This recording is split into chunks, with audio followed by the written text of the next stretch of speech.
এটা কোথায় জানেন? এটা হচ্ছে প্রবাস। এখানে মনে ব্যথা আর বুকে কষ্ট নিয়ে, চোখের পানি নিয়ে সবার মাঝে হাসি খুশি থাকতে হয়। এটাকেই বলে প্রবাস।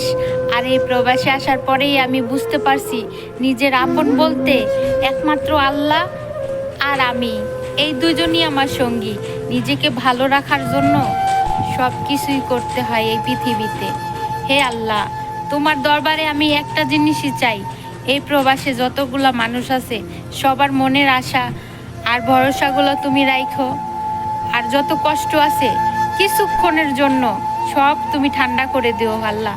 এই প্রবাসে যারা আছে না পারে খোলা আকাশের নিচে থাকতে, না পারে তোমাকে ঠিক মতন ডাকতে, তারপরেও এই প্রবাসীরা দিনের পর দিন চোখের পানি আর মুখে মিথ্যা হাসি নিয়েই বেঁচে আছে।